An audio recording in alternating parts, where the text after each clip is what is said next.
Selamat pagi Bapak Ibu dan saudara-saudaraku, apa kabar pagi ini? Semoga kita semua telah bangun dengan semangat untuk melanjutkan aktivitas kita di hari ini. Semoga damai sejahtera Kristus yang melampaui segala akal tetap menyertai kita bersama. Senang sekali saudara sekalian kita berjumpa di acara Renungan Pagi edisi 22 Juni 2022. Bacaan kita pagi ini dari Kisah Rasul pasal 14 ayat 21 sampai ayat yang ke-23 demikian. Paulus dan Barnabas memberitakan Injil di kota itu dan memperoleh banyak murid. Lalu kembalilah mereka ke Listra, Ikonium, dan Antiokhia. Di tempat itu mereka menguatkan hati murid-murid itu dan menasihati mereka supaya mereka bertekun di dalam iman. Dan mengatakan bahwa untuk masuk ke dalam kerajaan Allah kita harus mengalami banyak sengsara. Di tiap-tiap jemaat, rasul-rasul itu menetapkan penatua-penatua bagi jemaat itu, dan setelah berdoa dan berpuasa mereka menyerahkan penatua-penatua itu kepada Tuhan yang adalah sumber kepercayaan mereka. Topangan Tuhan. Saudara-saudara, apa yang kita rasakan setelah melakukan tugas yang berat, tetapi semua berjalan sesuai rencana. Sebagian dari kita akan mengalami kepuasan karena jerih lelah kita membuahkan hasil. Dan mungkin sekali kita akan tersenyum bangga sebab ternyata jerih lelah kita itu tidak sia-sia. Tapi bagaimana jika dalam melaksanakan tugas itu ternyata tidak seperti yang kita bayangkan? Kita memperoleh sesuatu yang jauh dari yang kita harapkan. Tidak sedikit orang pasti mengalami kelelahan fisik, keletihan psikis, bahkan mengalami krisis rohani.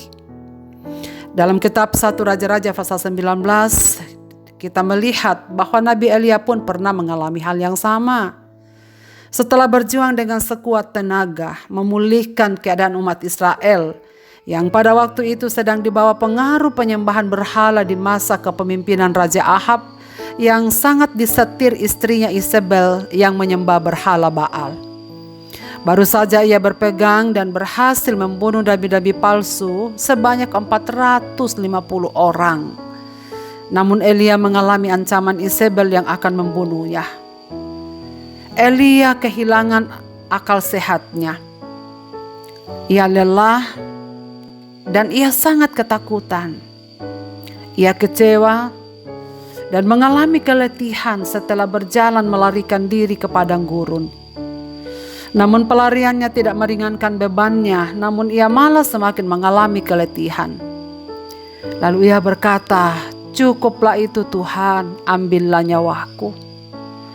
Elia seolah berkata, "Sampai di sini perjuangan pelayananku, sebab tidak ada hasilnya. Ambillah nyawaku." Namun berbeda dengan Paulus dan Barnabas yang kita temukan dalam perikop ini. Mereka tidak hanya mengalami ancaman, tetapi mereka telah mengalami penganiayaan, dilempari batu dan diseret. Namun mereka tidak mundur dan patah semangat. Tak sedikit pun mereka mengalami ketakutan. Paulus dan Barnabas melakukan perjalanan, diutus dan didoakan dari jemaat Antiokhia, lalu ke Listra dan Ikonium. Di sini memberitakan Injil dan membuat banyak jiwa datang kepada Kristus. Namun di 3 tempat inilah mereka mengalami penderitaan dan penganiayaan dari orang-orang Yahudi. Saudara sekalian, namun luar biasa, setelah hampir mati di Ikonium, mereka melanjutkan perjalanan ke kota Derbe. Di sini banyak orang yang percaya. Dan sebelum Paulus dan Barnabas meninggalkan kota Derbe, mereka meneguhkan dan mendoakan para penatua yang akan melanjutkan pelayanan kepada umat yang telah percaya itu, sebagaimana yang telah dilakukan di jemaat-jemaat sebelumnya. Namun mengherankan saudara sekalian, sebab Paulus dan Barnabas meninggalkan Derbe, tapi kembali ke Listra, lalu ke Ikonium dan Antiokhia. Di 3 tempat inilah mereka mengalami penganiayaan. Tetapi Paulus dan Barnabas tak sedikit pun gentar. Mereka kembali ke tempat-tempat ini. Sebab dari Antiokhia Paulus diutus, maka ia kembali untuk melaporkan segala pelayanan mereka. Saudara-saudaraku, Paulus dan Barnabas kembali ke tempat di mana mereka dianiaya oleh para pemimpin kota-kota itu. Keberanian Paulus dan Barnabas untuk kembali adalah satu alasan untuk memberikan penguatan dan dukungan kepada murid-murid dan umat-umat Tuhan yang ada di sana. Mereka memberikan dirinya sebagai contoh bahwa melayani Tuhan harus dengan pengorbanan. Melayani Tuhan haruslah ada penderitaan. Dan karena itu memberikan semangat baru supaya mereka tetap setia dan percaya mempertahankan keyakinan mereka kepada Kristus. Mereka memberikan nasihat agar tetap bertekun dalam iman meskipun di dalam penderitaan. Saudara-saudaraku, apakah rahasia semangat dan keberanian Paulus dan Barnabas? Karena penyertaan Tuhan, karena topangan Tuhan, sebab mereka selalu menyerahkan diri kepadanya. Jelas pengakuan mereka bahwa kami hanyalah ada di tangan Tuhan. Kami adalah hamba. Maka doa dan puasa menjadi kebiasaan yang mereka lakukan ketika sampai di kota di mana mereka akan melayani. Bahkan sebelum meninggalkan tempat-tempat pelayanan itu, mereka selalu tutup dengan doa untuk meneguhkan para penatua yang akan melanjutkan pelayanan di tempat-tempat itu. Saudara sekalian, mereka melakukan pelayanan yang berat itu tidak mengandalkan diri, tidak bertopang pada kesanggupannya. Namun mereka terus-menerus menyerahkan diri pada Allah yang mengutus mereka. Itulah sebabnya meskipun berat dan penuh penderitaan, namun penyertaan Tuhan yang memberikan mereka kesanggupan.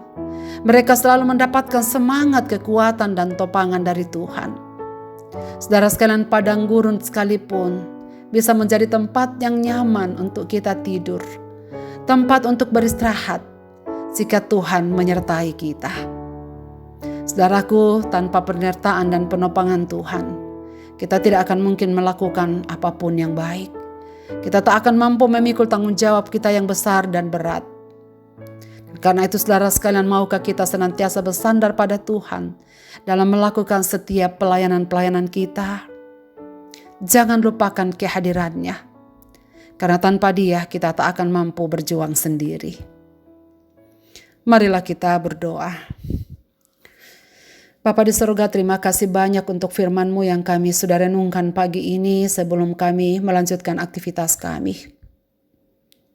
Ingatkanlah kami ya Tuhan untuk selalu sadar diri bahwa tak seberapa kekuatan kami, tak seberapa perjuangan kami, jika kami bersandar pada diri kami sendiri dalam menunaikan setiap tugas-tugas dan tanggung jawab yang Tuhan percayakan pada kami.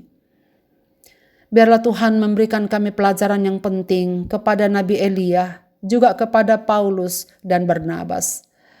Bagaimana kehadiran Tuhan sungguh mengubahkan keletihan kami menjadi kekuatan baru dan semangat baru. Kiranya Tuhan terus memberikan kami semangat, supaya kami bertekun dalam iman kami. Kami bertekun dalam pelayanan-pelayanan kami.